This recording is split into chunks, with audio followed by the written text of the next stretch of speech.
the process for rehearings. Okay, so why don't we have staff call the item, and then we Sure. can go into it. The next item on the agenda is HPB File 7424, 1620 Drexel Avenue. This is the Miami Beach Community Church.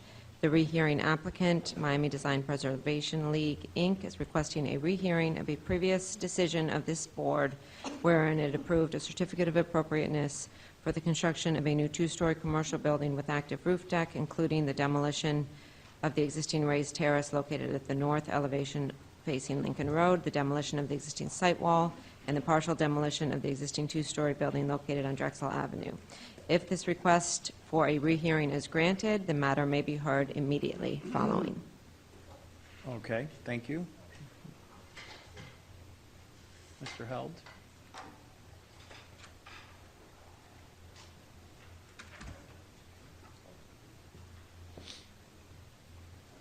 No problem.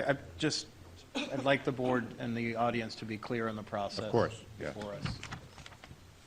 So the way we have set up the procedure for handling petitions for rehearing, we've created a two-step process. There is a specific requirement in the code that rehearing petitions must satisfy.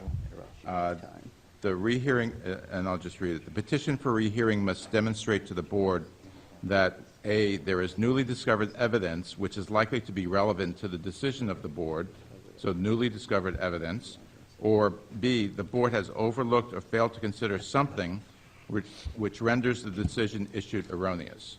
So the board makes an initial determination as to whether the petition satisfies one of these criteria. If the board decides, and what the way Based on the presentation by, yeah, we basically ask for a proffer or a five-minute presentation about what they believe the petition shows. And at this point, we're confined to the petition itself. No evidence outside the petition should be presented to the board. It's a determination of whether the petition itself satisfies the requirements. So if the board decides that it does, then you proceed with the rehearing. As far as the status of the prior order, we have previously concluded that that remains in effect. And sometimes in some proceedings, when you go through a rehearing, the prior order is vacated. We don't follow that proceeding. The order will remain in effect until a board vote is taken.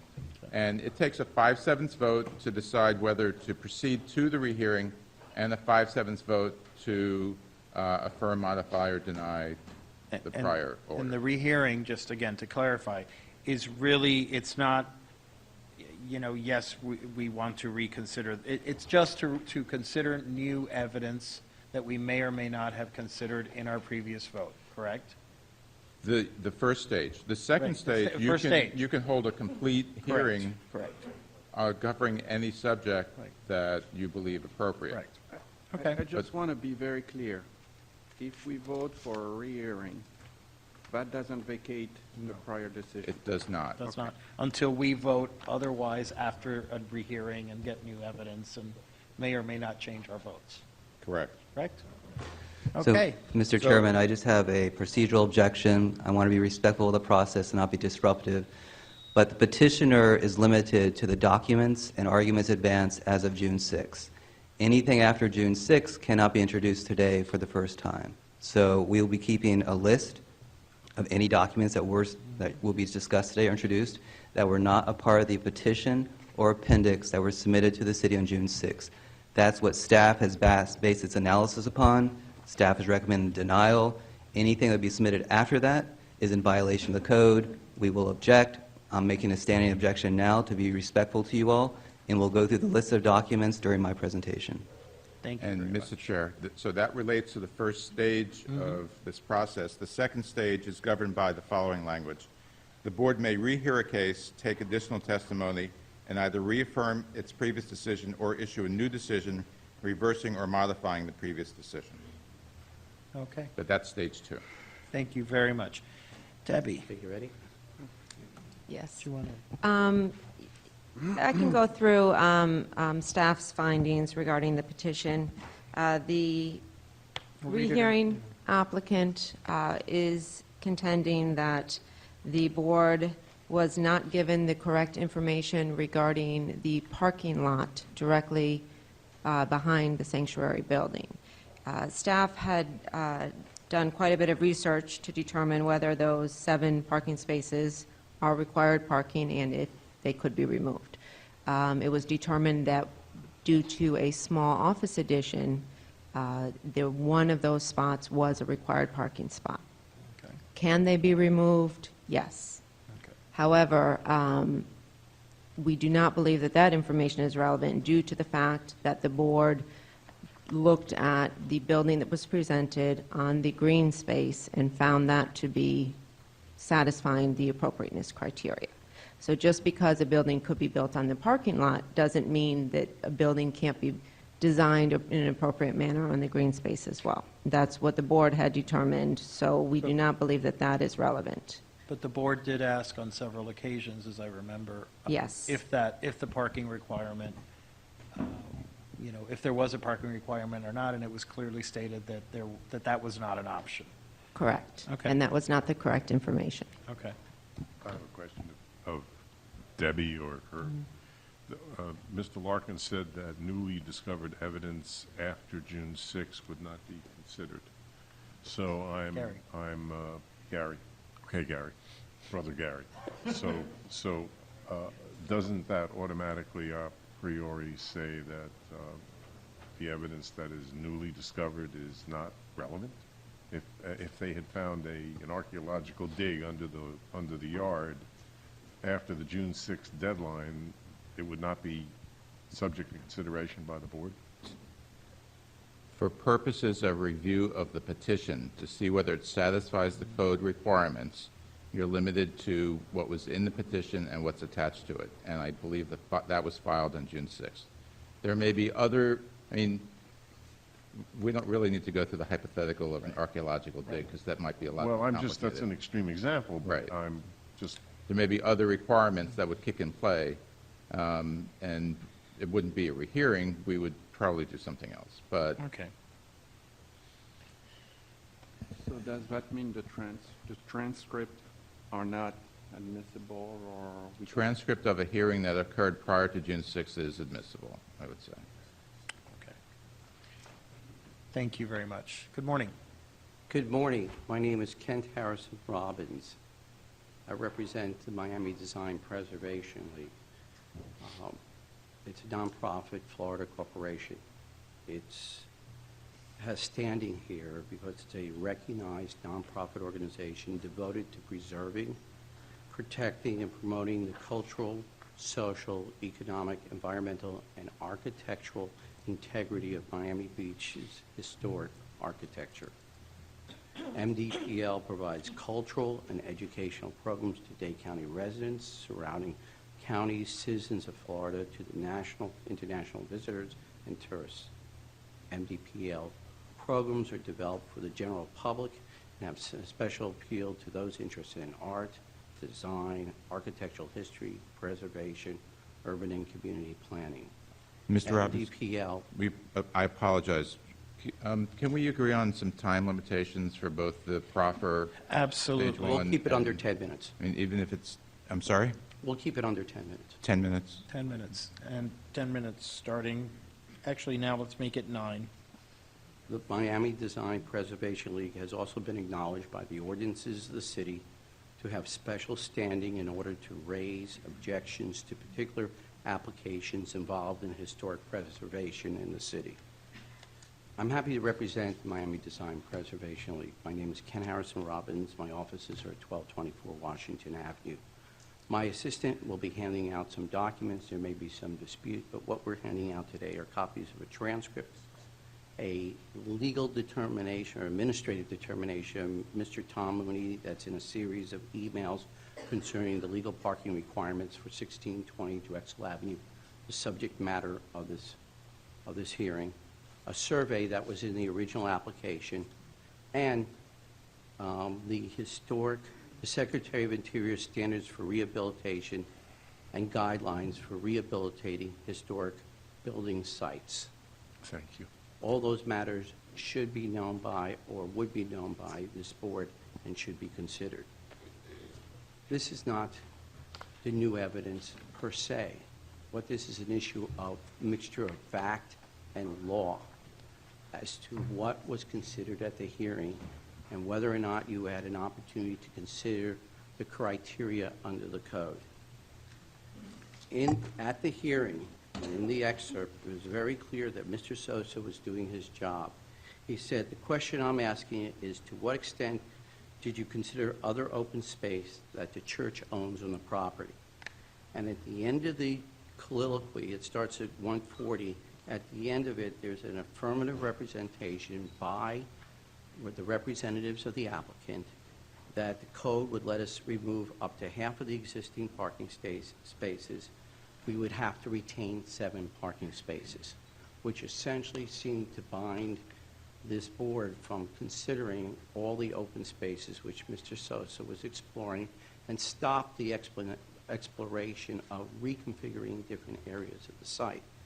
Realistically, what could have happened and was not considered by this board is there could have been a removal and development of the rear area of the church for church offices, and then an adaptive reuse of the Pancoast building, converting part of it to retail, and maybe adding some addition to the front in order to preserve as much as possible of the original site.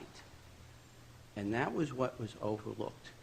And that was what was not considered because of representation. That was a mistake. And that mistake pushed this board in another direction, so it did not consider what could have happened. I want this project to work. I want the church to work. I think everybody is for getting this project done. The question is how it should be done appropriately and under the guidelines. I gave you a copy of the survey. This is a unified site. This is to be considered as one site. The Pancoast, the relationship of the Pancoast building to the missionary church, the 1920 structure, that relationship of the two existing structures are contributing structures, and that relationship with respect to landscaping and open space is the historic condition that must be considered by this board.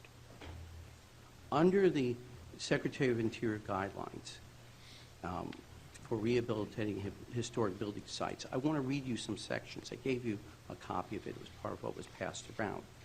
The landscape surrounding a historic building and contained within an individual parcel of land, which this is considered the building site. The site, including its associated features, contributes to the overall character of the historic property.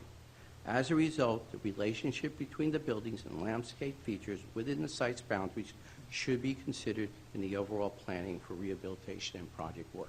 That's the words of the guidelines.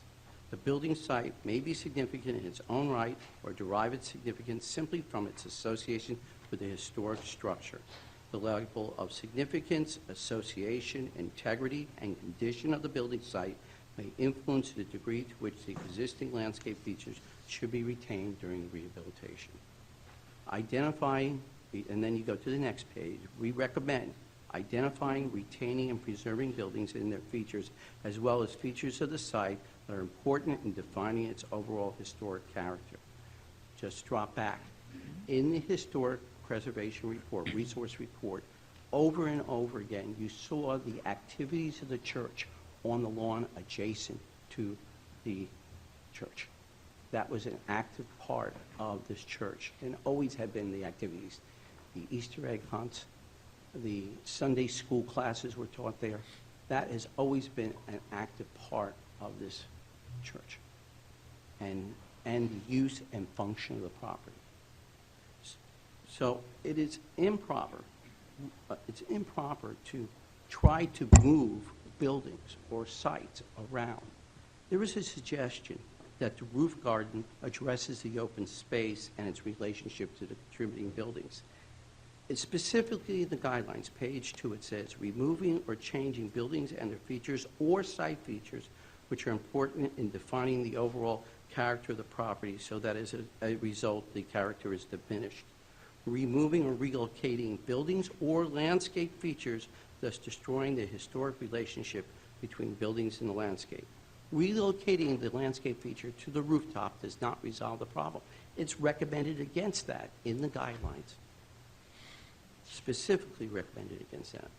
And then if you go further on the last page of the guidelines, it's not recommending locating any new construction on the building site where important landscape features will be damaged or destroyed. For example, removing a lawn and walkway and installing a parking lot. Here, it was removing a lawn and installing a retail store.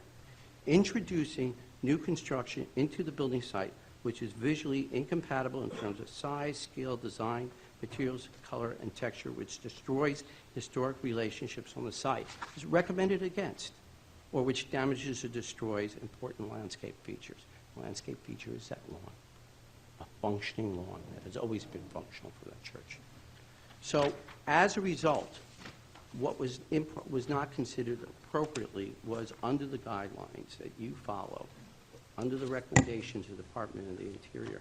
And I can go into it in more detail, but the contribution, it's very, very clear that under the code, you must consider the function of the adjacent structures and property and their relationships. You must consider and determine whether the proposed structure or the additions are compatible with the environment and adjacent structures and enhances the appearance of the surrounding buildings for the purposes for which the district was created. You have a responsibility to consider the design and layout of the site plan.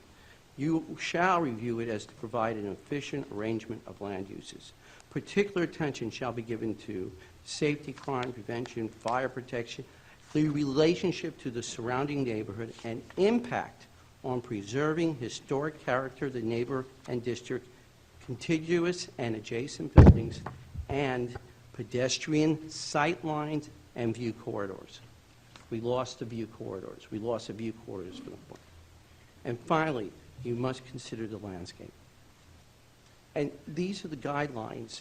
It was went into in the petition. MDPL did this as laymen, filed a petition. But as a lawyer, I'm telling you, you have enough here to grant a rehearing. You have enough here with this new failure to consider the ability to look at the site and other configurations of the site, which would allow this church to be able to obtain a retail space that could be leased, could easily be created by utilizing that parking area. That was not considered by this board. We're not telling you to put the parking in the back and facing the alleyway. What we're saying is office functions can be put in the back area to serve the church and allow the Drexel Avenue, the Pancoast building, and we have to consider how much addition to the Pancoast building, and still preserve the open space, preserve the site guidelines, and be able to assure that the east side, which is a significant contributing facade, is visible to the public when they walk by. I commend this, everybody. I know this is a very difficult situation. Other facts that were argued in the newspapers, the finances, I'm not asking you to consider that. Those issues are not to be considered by this board. Should never have been discussed. It's unfortunate it was introduced, but there are other ways of making this project work, protecting this church, restoring this church, making certain that we have our historic resources, and at the same time reconfigure the site in a sensitive way. I strongly urge you to grant the rehearing, open it up, give us a little bit of time. We might even be able to work it out.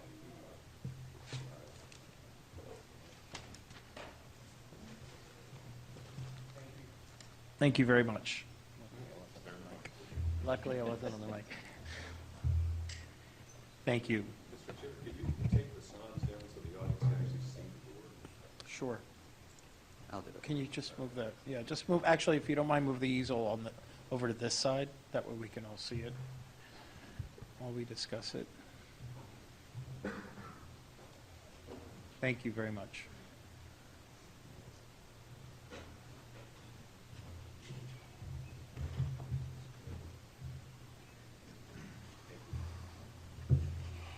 Good morning. Good morning, Mr. Chairman, board members and staff. Michael Larkin. It doesn't matter. That's fine. That's fine. Listen to the chairman. Okay, go ahead. So, good morning, Mr. Chairman, board members and staff. Michael Larkin, 200 South Biscayne Boulevard, here representing Miami Beach Community Church and Southeast TriStar LLC. Because the code requires it, we have to disclose that we have either exchanged emails with you all, talked with you all face-to-face about the petition for rehearing, as did the petitioner. With me today from the church, we have Reverend Harold Thompson, the senior pastor of Miami Beach Community Church. We are also honored today to have Reverend Davida Crabtree. She is the conference minister of the Florida Conference of the United Church of Christ. She has supervisory authority over all the United Church of Christ congregations in the state of Florida, and she is here today in support of her church in Miami Beach. Ken Stanicki, the treasurer, is here.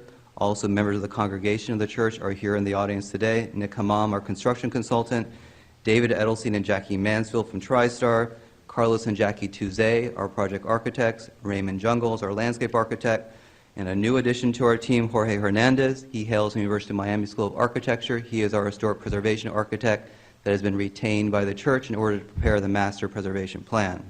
Arthur Marcus wrote our historic resource report, and my colleagues Matthew Amster and Graham Penn. In summary, the objector's petition simply has no legitimate basis. It is an attempt by the objector to get a second chance to make a case it should have made in May, which is not the appropriate use of a rehearing under the city code. The law does not allow the objector a second look at our application. The code governs this board's review of motions for rehearing. By design, rehearings are supposed to be very rare and only granted under very limited circumstances because it is an extraordinary remedy. Therefore, the code sets a very high bar to justify rehearings. First thing to note is that the board must base its decision on the petition itself, the actual document filed by the objector on June 6, 2014.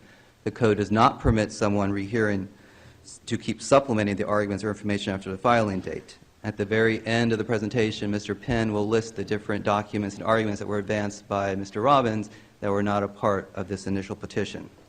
The second important thing to remember is that rehearing is not available just because someone disagrees with your decision. There must be compelling reasons to justify the board taking such a step.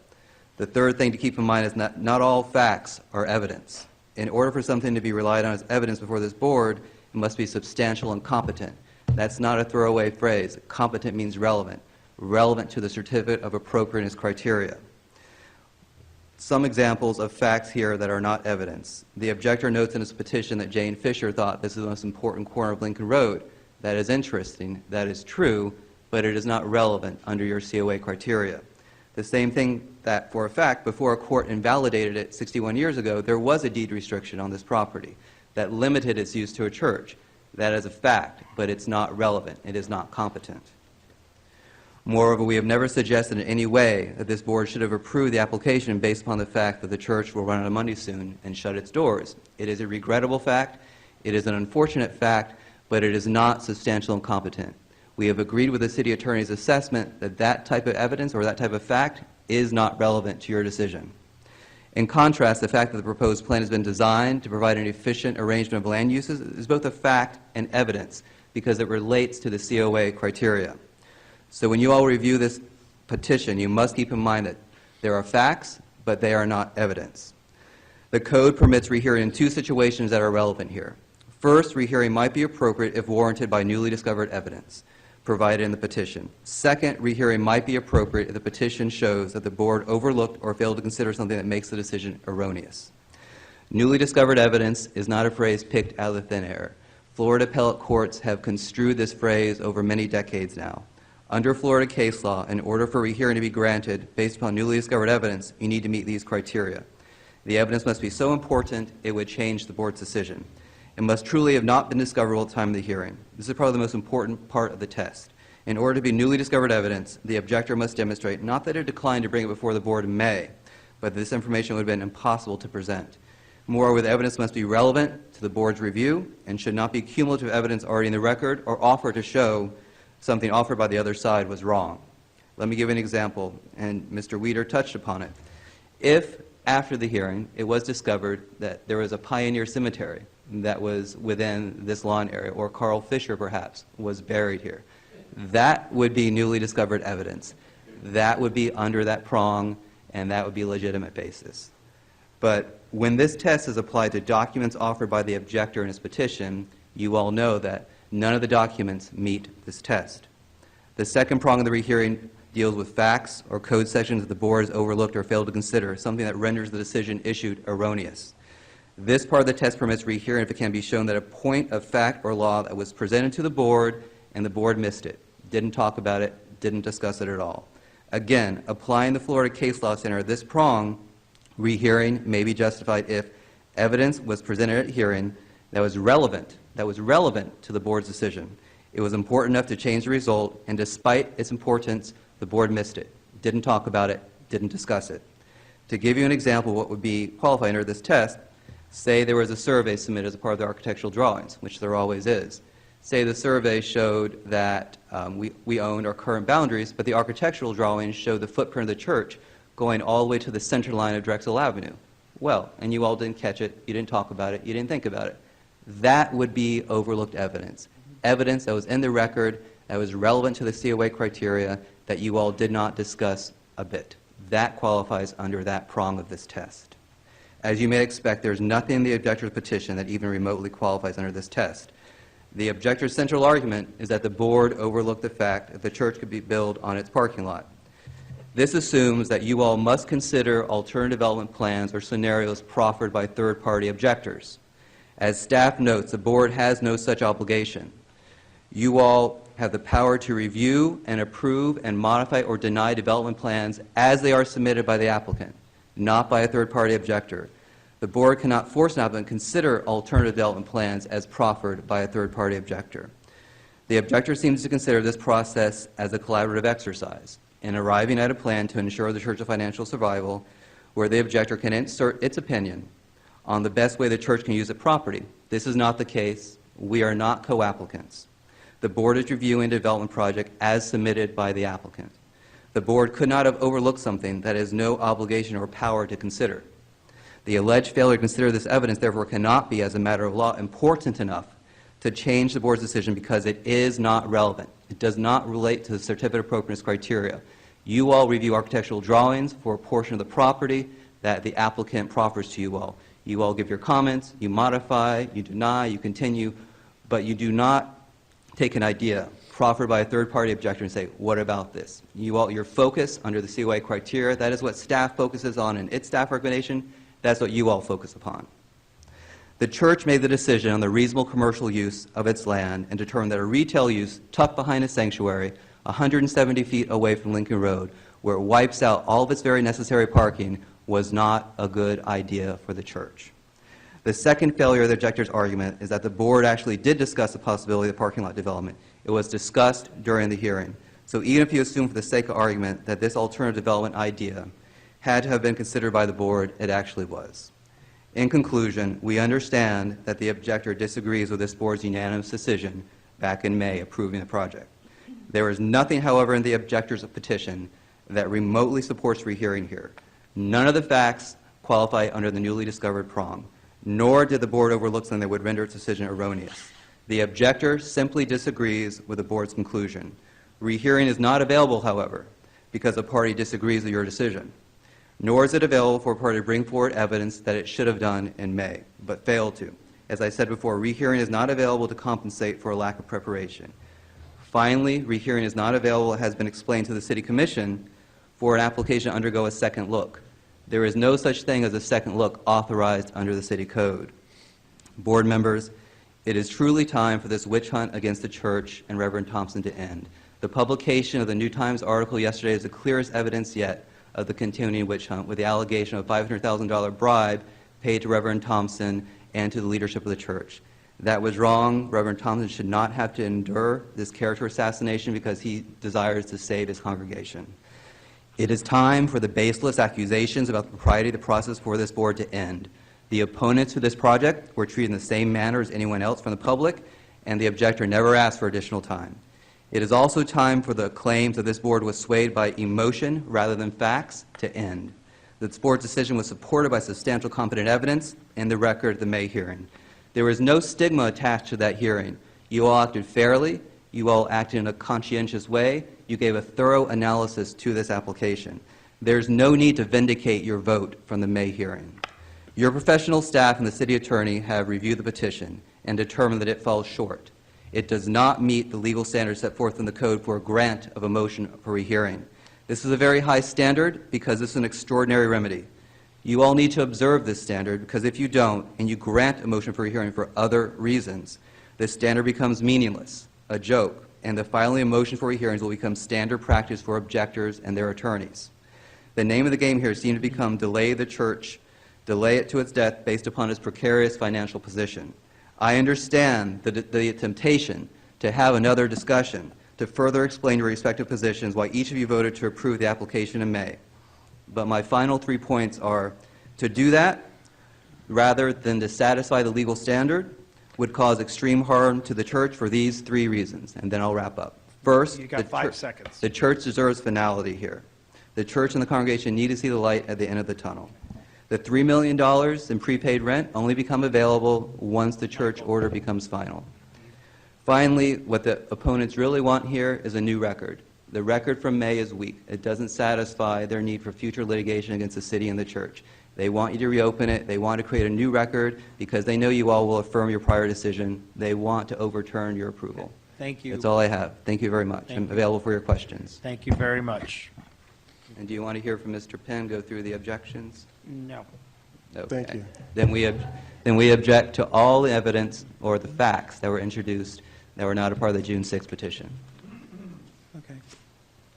Did you, oh, I thought you wanted to say something. Okay. I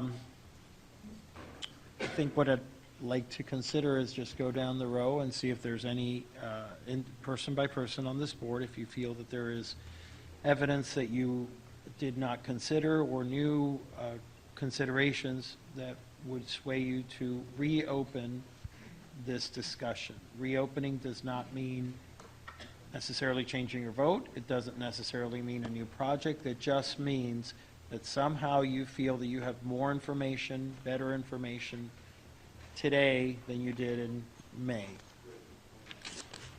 Well- Sir. Oh, good morning. Well, And also state for the record if you met with the applicant and. I've met with both the applicant and spoken to Michael.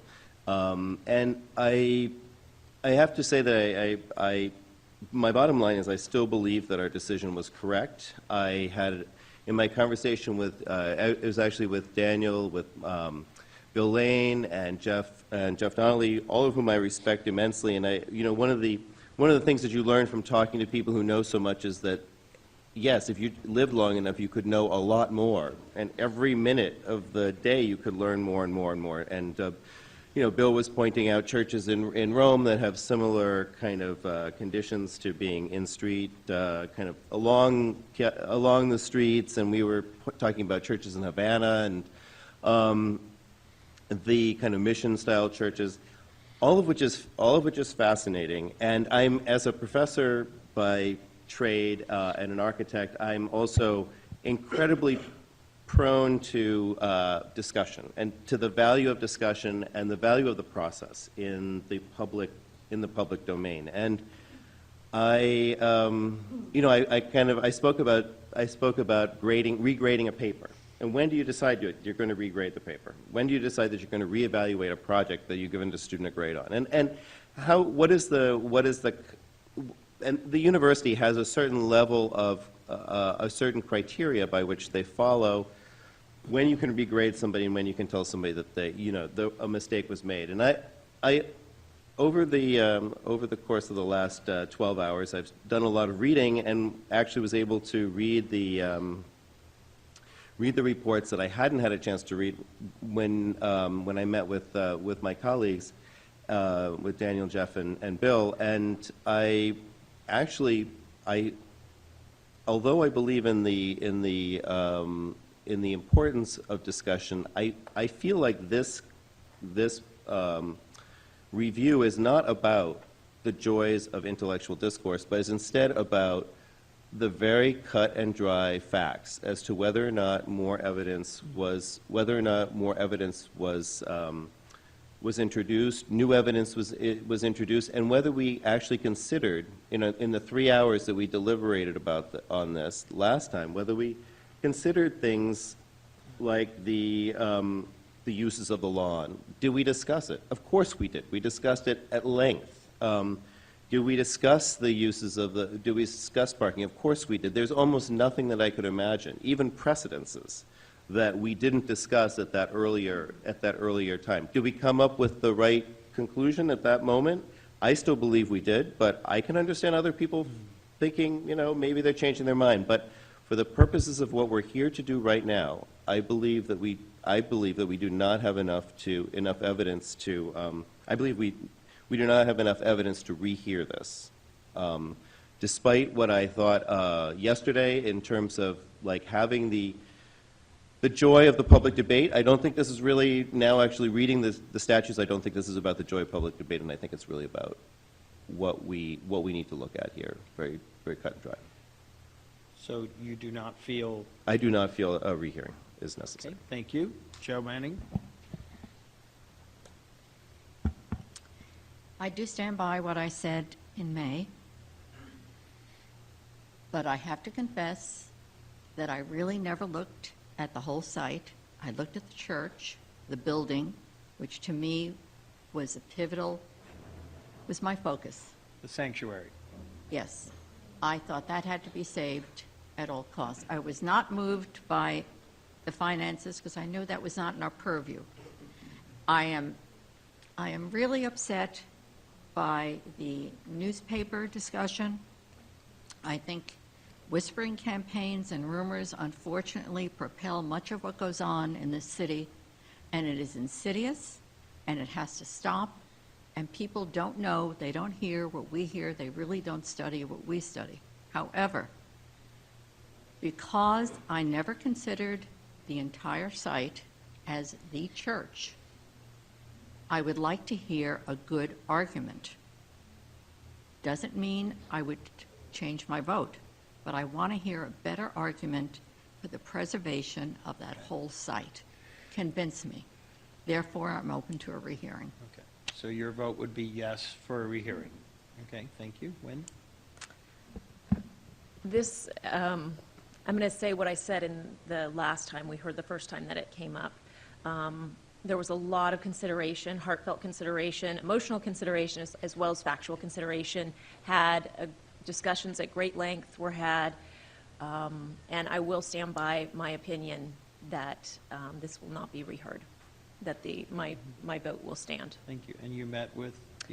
I met with, the first time around, I met with the attorney, the church, the architects, the developer, that side. And this time I did meet with MDPL and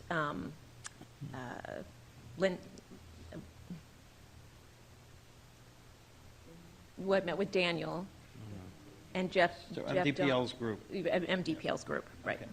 Thank you very much. So you would And I not did be- communicate with email. So you would not be in favor of I would not. I would not be in favor of rehearing. Thank you. Herb, I just want to say I met with everyone, Yes. too. Thank you.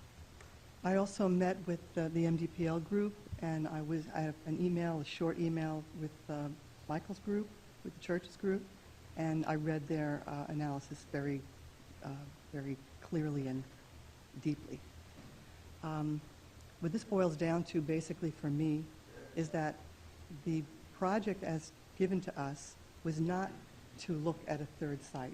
It was the project as presented to us for retail development on what is our retail strip. That's what belongs on that corner, in my view. The architecture that is presented by the Tuzeys takes every sensitive item from the mission-style architecture and evolves it into the 21st century, and it's not a show-off of a building, it's a wonderful building. But does that churchyard, is the churchyard so important to the church site that we would be destroying the historic quality of the church? And when I think about green open space, that's private. The open space is all of Lincoln Road. It's the 11 parks and recreation areas that we have. It's the 7 miles of beach. We have no shortage of open green space that's actually public. This is not public. And the lawn which had the Easter egg hunts and Sunday school and all of your celebratory things, is just moving up. It's not going away. And I don't think there was enough evidence to rehear based on, purely on the facts. So for all those reasons, I think it would probably be a waste of everyone's time to have a rehearing. Thank you, Jane. David? Hello, everybody. You know, as an attorney, I was very impressed with the argument given by Michael Larkin. He's a very skillful advocate. And his emphasis on the technical reasons why we shouldn't have a rehearing were quite accurately and skillfully crafted. My problem with this matter from the beginning is my perception of whether there could be an alternative design that is sensitive to the exposure of the courtyard and the overall cityscape of Lincoln Road. I have looked at numbers of churches throughout the world, including churches in New York like Trinity Church and the Saint-Germain Church in Paris, and many of them have courtyards, some of them incorporate graveyards. And I don't know whether the technical reasons why we should or should not have a rehearing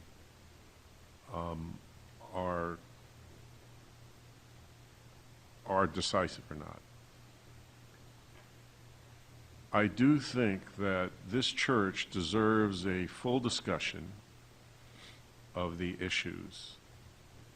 I think the last hearing was detracted by the fact that many of the congregants of the church, although many of them love their church for good reason, it does very good work, and naturally there's an incentive upon the part of the city to keep a church which is doing such good work in operation.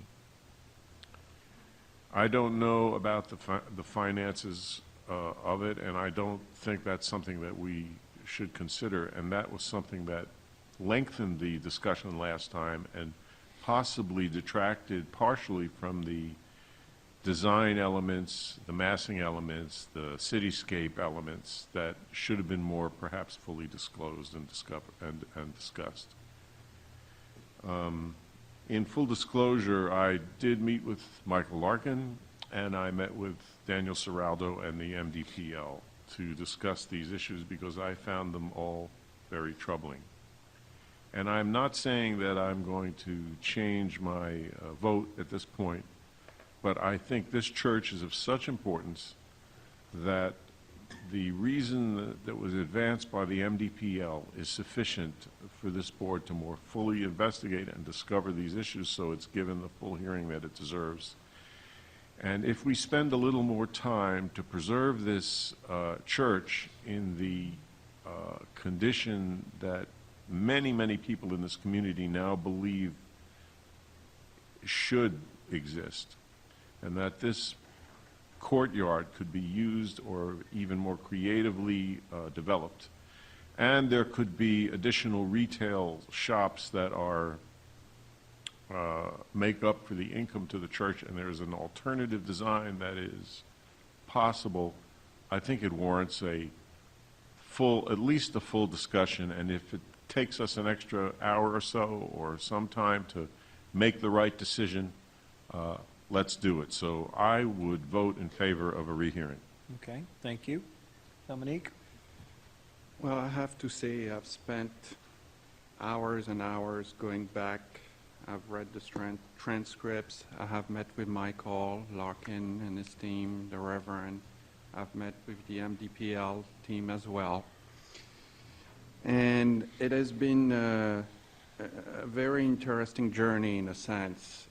As I made the motion to approve this project, making a motion is based on all the information you have, all the answers which are given to you, and trying to figure out what is the best way to, A, accommodate an applicant, and B, preserve a building, preserve a site. I have read at a lot of things. There were questions in the transcript, rereading it, which brought other questions, open matters. When you get an answer, you either go one way or the other. That takes you closer to your decision. I have a few points where I would be willing, even though I made the answer, the motion, to a rehearing, because there are questions to answers. There are answers to questions which were not, in fact, the fact.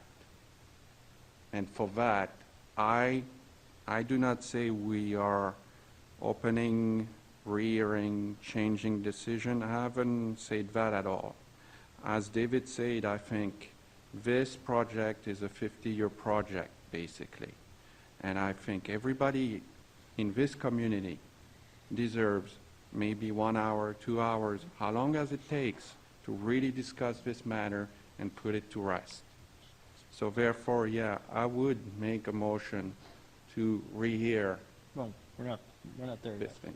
I just want to add that my vote for a rehearing would be contingent upon the fact that there be no extraneous matters discussed about how people's lives have been affected positively or negatively by the church. That's not something that we should be devoting our time to, and that's not the function of this board, while I understand and empathize with those people and certainly admit that the church and agree that the church does wonderful things for the community. It is not something that should be used in testimony today. Thank you very much. Before I give you my comments, if I'm keeping my records correct, Joe, David, and Dominique would consider a rehearing, correct? Is there anyone else? Correct. Okay. I too, for the sake of discussion, would consider a rehearing. However, I just want to point out a couple of different things. Disgusted is the word that comes up at this process, and that is the word that I'm looking for, because I think that the idea, and that's for both sides, to be very clear, the idea that this board has been anything less than conscientious, educated, or responsible in this vote, in this consideration, I think is beneath both sides to even bring that up. And you know it has been on several occasions. I think that doesn't help the discussion. It doesn't help the process. I, for one, have been involved in preservation. I've led Miami Design Preservation League as the director, led Dade Heritage Trust. I've led this board off and on since 1994, and every single vote that I take, I spent countless hours, probably more than most of you do, going through these packets, meeting with applicants. So the suggestion that because I attend a church or I go to a restaurant or I go to a hotel, somehow that's going to sway my vote or anyone else's up here is insulting. Is insulting. I can tell you without naming names, and not because they're going to follow me to the parking lot, but every single person on this board, I've never served with a better, more qualified board in this city. I have no doubt that there isn't, and if nothing else, the testimony of every single one of you right now proves, how heavy this decision has been for all of us, as for green space on Lincoln Road, 1111, 1111, there was a huge, beautiful tree there. I don't really remember us fighting for that tree or for that open space, and arguably we have a better space there. Is this going to be a better courtyard? I don't know. However, I do know that the criteria was met from A to Z. I do know that the sanctuary will be restored, and we do have a pending, and Debbie, please correct me, I believe we gave them 6 months, or how many months did we give them to come back with an actual timing plan to restore the sanctuary? They have volunteered to come back and give you an update. What the escrow account was the condition in the final order, which they have been working with the city attorney's office to implement. So I believe they have volunteered to come back with a historic preservation plan for the existing buildings on the I site. thought we had required it, but either way. It wasn't in the final motion, Okay. but I'm sure within Okay. 6 months they can do that. Okay. I think that's key. I think the responsibility of the church is to come back with a real plan. What I would suggest, and this is kind of just a suggestion, I think that you'd be a really, really good neighbor. And it's certainly, we've seen many, many, many projects far more complicated than the restoration or renovation of the sanctuary. And I think that the idea that this new structure would get a CO or open before a fully restored sanctuary is presented, I think is unacceptable. And that's just, again, giving you just words of wisdom. I think that the church would be a good neighbor in producing that, and I think it's certainly within budget and timing abilities for you to consider that. And again, that's just a suggestion. We have 4 possible yeses. We need 5. So I believe, unless anyone would like to reconsider, fails for lack of enough votes. Correct? I think it would be helpful to make if someone wanted to make a motion, to take a formal vote. But we need 5 votes. We have Correct. 4. You could make a motion to make- deny Gary? or to approve. We're going to take a moment and review the Okay, please voting do. requirements. Please do. Okay? It was my understanding we needed 5, but Gary will tell us in a It minute. was mine, too. Okay. We're going to take a 3-minute recess.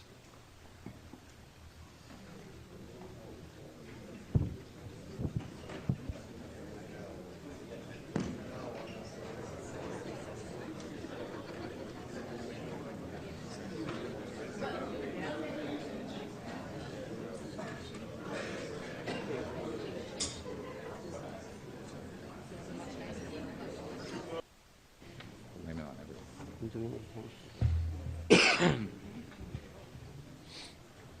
Yeah. And we are back. Mr. Chair? Mr. Held, what So, is the determination? well, let me tell you that because of the importance of this issue, we did have a meeting here on the side, and the meeting included the planning director, the city attorney, the deputy city attorney, planning and zoning manager, and myself. Thank you. So the code does not specifically set forth, nor does the bylaws, what the vote requirement is on deciding whether to proceed with a rehearing. The general rule is that a quorum, which is 4 members, is necessary for all votes unless it's specifically provided for. And it is very clear that in order to amend a previously issued certificate of appropriateness, you need 5 votes. So because it is not specifically provided, the consensus is that the general rule should be followed, and it would be 4 votes in order to proceed to conduct the rehearing. But it is very important that we base this decision on what is set forth in the code. It's not because we feel bad, it's not because it's important for the city, or because of whatever has been presented with regard to the community's concerns. The code requirements, and let me restate it, and what we want is, before each one of you votes, you need to identify what it is that you believe it is that complies, that satisfies these requirements. And the requirement is that you find that the petition for a hearing has demonstrated to the board that there is newly discovered evidence which is likely to be relevant to the decision of the board, or that the board has overlooked or failed to consider something which renders the decision issued erroneous. If you cannot find that, you should not be proceeding with the rehearing. I'm here for questions. Dominique, did you have a question? Yeah. May I make a point of order? I have a question. In order to make this motion, does it imply that the decision we took was the wrong decision? No. No, it does not. Okay. All right.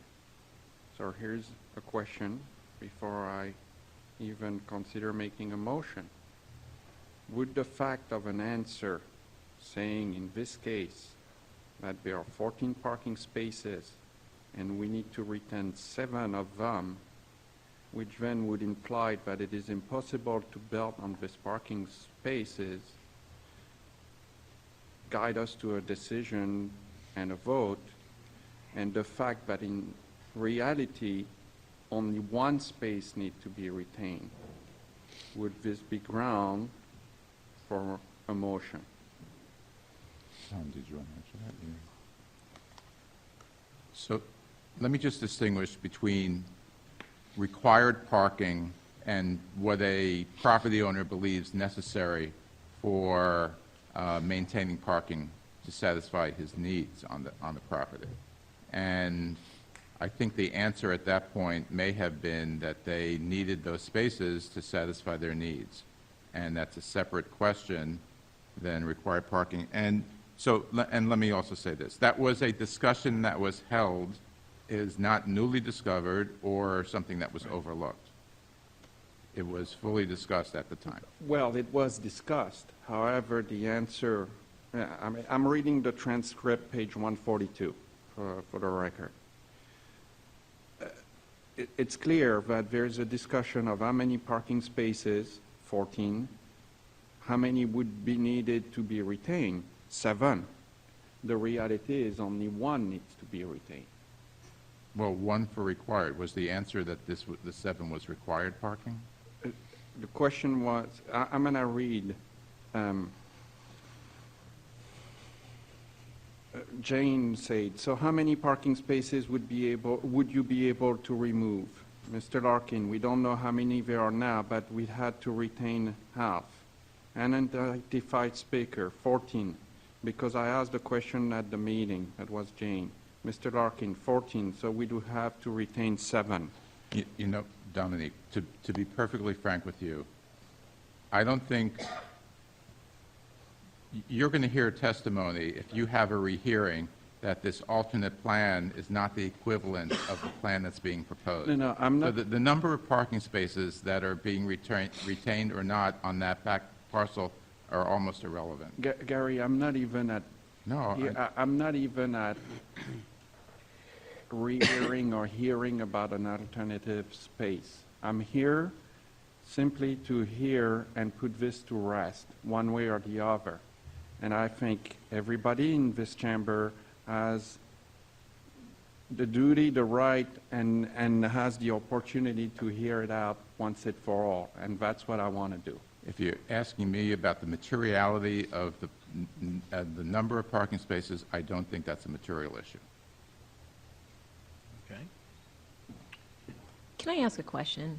And this is just what I'm hearing from, is the public discord to be able to open up and have additional discussion on this topic, is that enough to open up for a rehearing? No, in my Okay. opinion, no. Each This was individual. fully noticed, there was plenty of opportunity to be heard, and the standard in the code is not satisfied by a desire to reopen a discussion for discussion's sake. May I ask also a question, Gary? So if there is no rehearing, is there another opportunity for an appeal? Yes. Yes. And what's that process? The appeal from a decision of this board goes to the Historic Preservation Special Master and then to Circuit Court.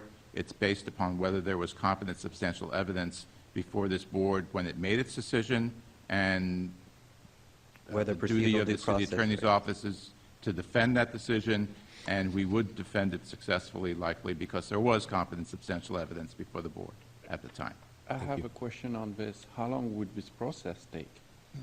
On the- which process? The appeal process to the special master and so on and so forth. It could take a year or two, easily. Again,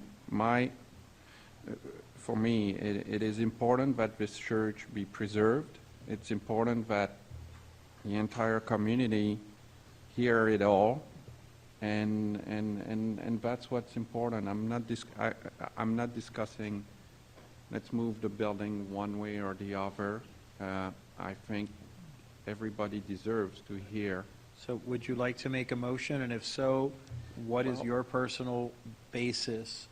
Based upon the criteria, I really need, in order to Right. defend a decision on Okay. rehearing, for you to state how you meet the code requirements that are the standards set forth to have the rehearing. Right. You just told me that the parking situation would not be a good enough standing. My opinion. Can I still make the motion? Yes.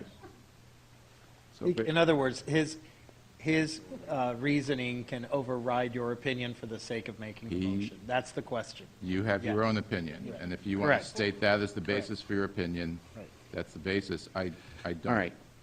Look, I will make this motion, even I am the one who made the motion to approve the original application. I will make a motion that we rehear this matter based on the fact that the information which was given to us as to the number of parkings on the parking lot was not the right information. Okay, is there a second to Dominique's motion? I'll second it. And what is your basis? That's we can do that sufficient. As a matter of law, that is part of the sufficient. vote Same, before a okay, person I thought you votes. needed individual. It opens up to objection. The parliamentary procedure is, a motion is made, it's second, and I'm it's well aware opened of up the- for discussion. Thank And I you. don't think it's appropriate to examine a seconder. I think what needs to be done is a discussion occur, go through the facts, have an opportunity to persuade each other, and have that process. Thank you Then it'll very be much, helpful. but we also have a city attorney who Right. spent a lot of time discussing this and gave us their opinion, and that is our city attorney, and we're following that procedure. So let us do that, please. Well, I'm just making an Okay? objection, Mr. Sosa, Thank you. I'm just making an objection for the record. Thank you very much. For procedural reasons. I'm sorry, I would. He's disagreeing with the idea of us questioning the maker of the motion or the second. Oh, okay, thank you, Kent. Thank you. Okay, so there is a motion. It's been seconded. Let's go down the row. Is there going to be a discussion? At this point, I would object and say that there needs to be a discussion before on these issues. After a motion is made and seconded, it should be open to discussion of the board, discussing with each other in order to persuade each other what is the I appropriate way disagree. going forward. Is there any discussion that any of the board members would like to have before we have this motion? No, for lack of discussion, we continue with the motion. Sir? I don't support this motion.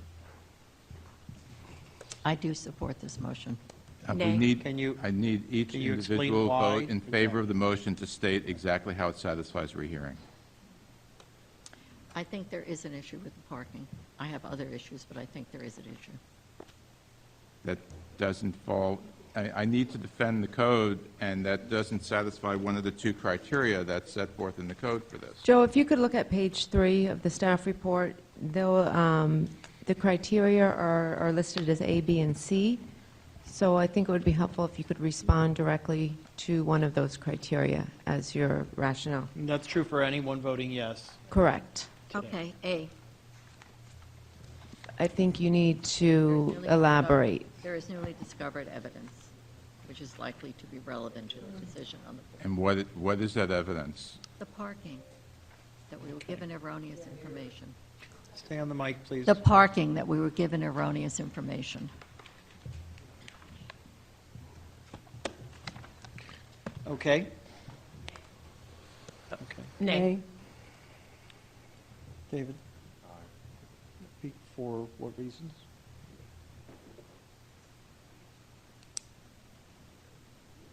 There's newly discovered evidence which is likely to be relevant to the which is, stay on the mic, yeah. Please repeat your, The parking issue. please repeat your vote and why. I vote aye for a rehearing because there is newly discovered evidence which is likely to be relevant to the decision of the board. Okay. And the board has overlooked or failed to consider something which renders the decision issued erroneous. Okay, thank you. Dominique? Excuse me. I vote aye for the reason that I feel there is information in regards to the parking which was given to us with erroneous answers. Okay. And based on the criteria that's set before us, although I do believe that there was a miscommunication or possible wrong answer, I, in good conscience, cannot vote for this based on the criteria set before us, so I'm a no. So the final vote is 3 in favor and 4 against, so the rehearing motion does not pass.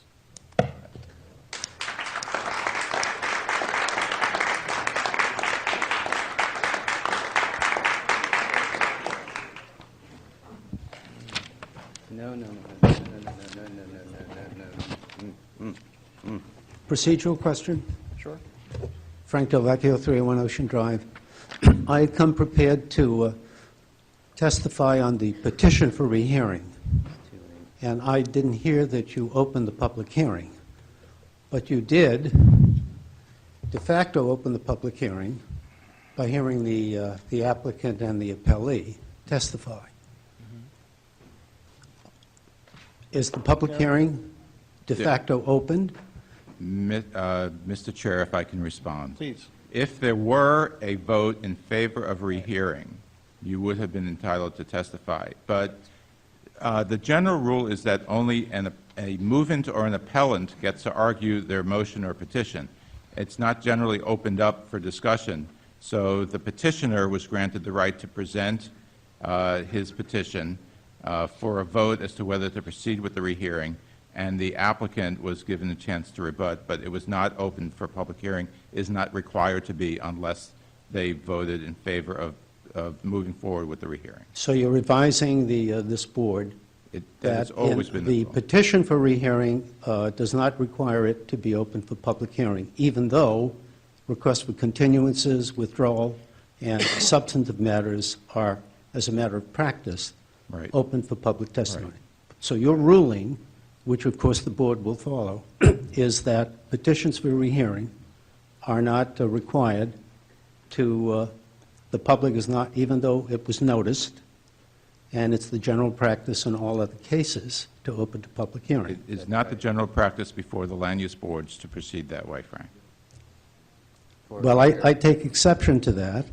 Now, does my procedural question entitle me to be a party in interest who can appeal? No.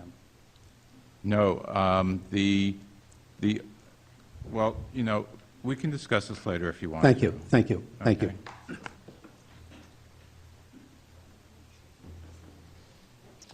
Okay,